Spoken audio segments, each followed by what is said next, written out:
Hey, hey, where are you calling in from?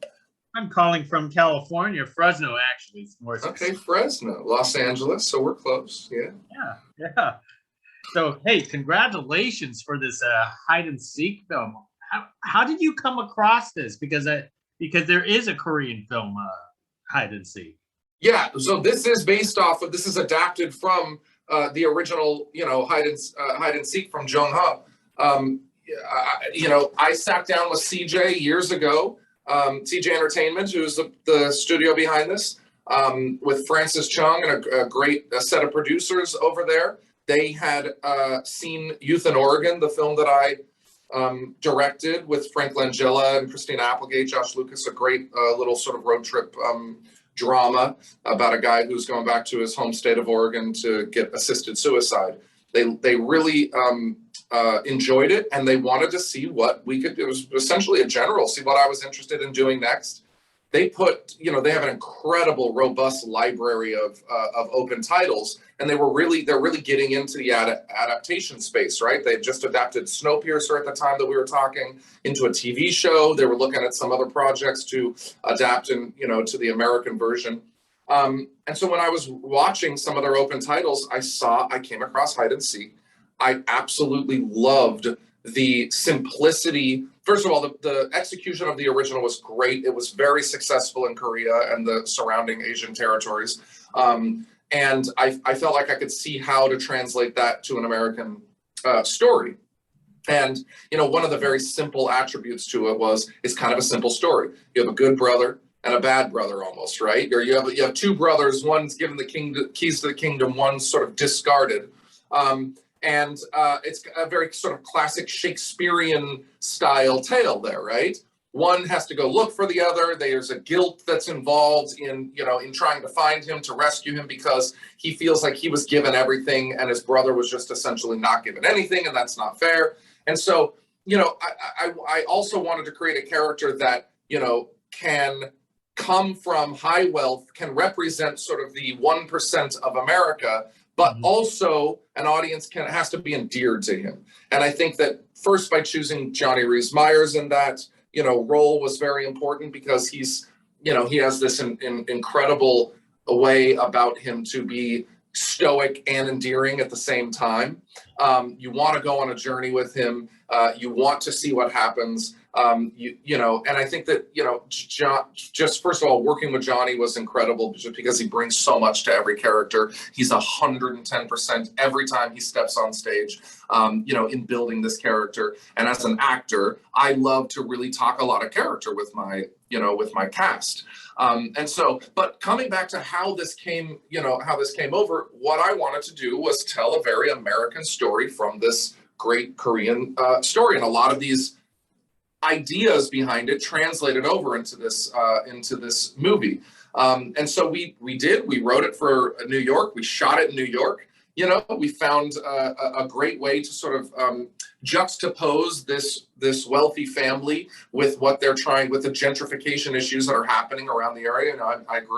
I spent a lot of time, I lived in New York, grew up on the West Coast, but lived in New York. And, I lived in the boroughs. I lived in Greenpoint and Williamsburg and Dumbo, these places that have just been completely gentrified, and these communities that have been lost along the way and swept up and had to move out of their homes because of this. And I thought this is a great way to sort of show the juxtaposed, consideration between these two families, right? The family of the people living in this formerly opulent, but now derelict hotel, that is now an apartment complex that is about to be destroyed and gentrified. Juxtaposed with this sort of high wealth family that is the wealth has been handed down to the new generation, that Noah Blackwell, who has a decision that he has to make. What am I going to do? Am I going to live in my father's footsteps and keep sort of doing the dirty deeds that he was doing? Or am I going to take this company in a different direction? And I think that this story ends up answering that at the end. Now, I was fascinated on how you pulled it off. Was the production set of this squatters village? This transport us audiences into an entirely different world. Can you talk about creating this world that in its own way, like showing the poverty and sort of like the it's almost like mystical in its own way. Yeah. Well, yeah, and there were early drafts that were even more mystical. You know, one of the things that a Korean noir film does very well is it's not supernatural, but it feels like it's haunted. The movie places you in a haunting scenario.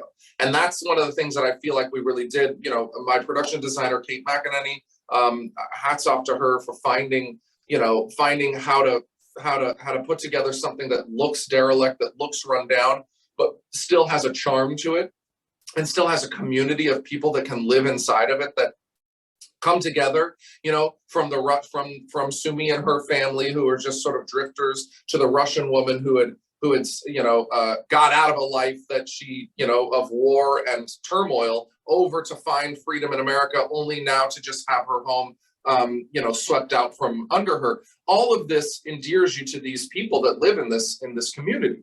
And I think that, Ryan Samuel, my DP, who had come for a lot of his work was in the genre world. He told this story with color and tones and contrast that really allows for you to escape reality and get into into sort of the mindset of Noah as he's sort of coming from his world into this fully immersing himself into another world. It almost looks like he's in a different universe in a way.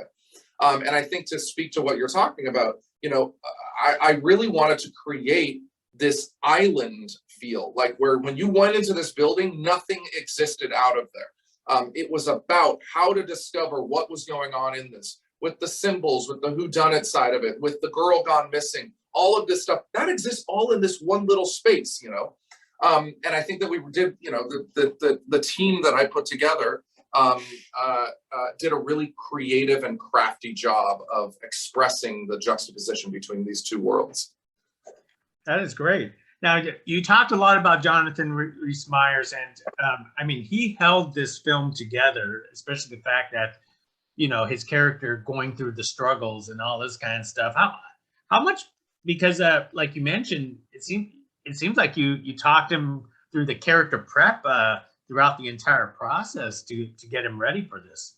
Yeah, coming from a 20-year career as an actor, a lot of how I approach actors is as an actor. I really do. I understand how to talk to them. I understand what they need.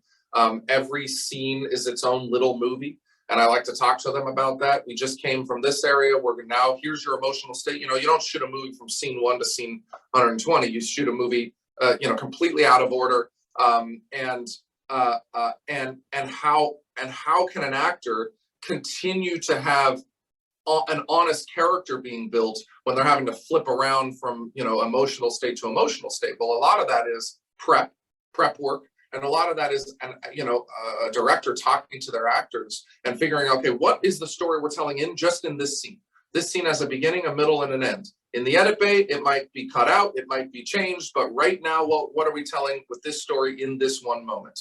And we talk a lot about that.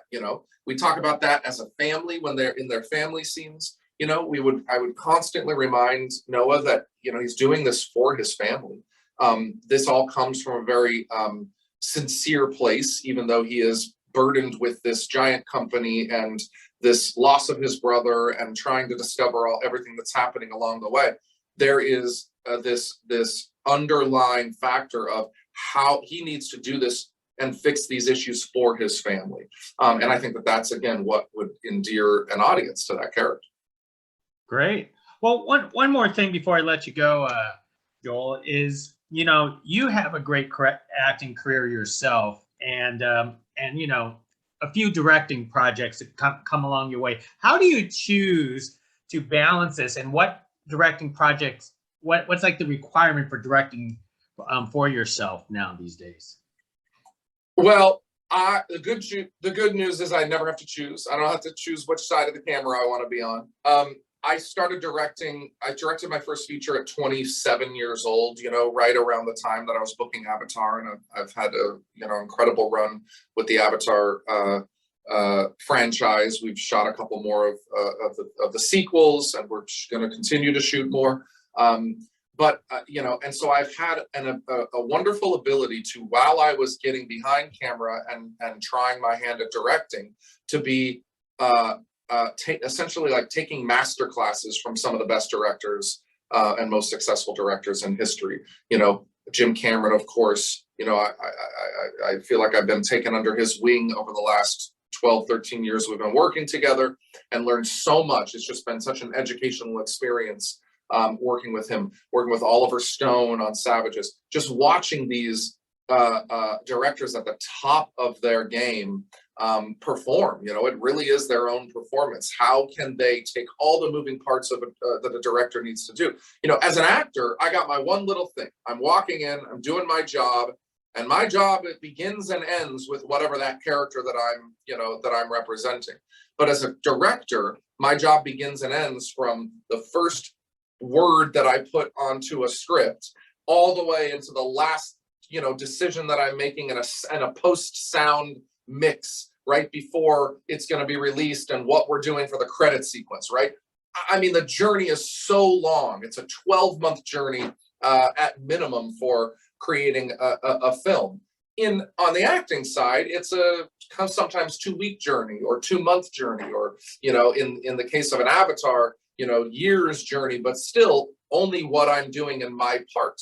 I play my role, and I really enjoy the process of storytelling from the director's position, because I am really having to figure out what all the actors are representing, and what the overarching concept and premises of the story that I'm trying to tell. And so, you know, I will continue to direct, and as I'm moving on, I think that more of my career will be behind the camera than it will be in front. Most excellent. Well, hey, Joel, hey, thank you very much for Thank appreciate it. About hide and seek. I can't wait to see some of your more directing projects in the future. Awesome. I appreciate it. Thank you so much. Hey, thank you. Appreciate it.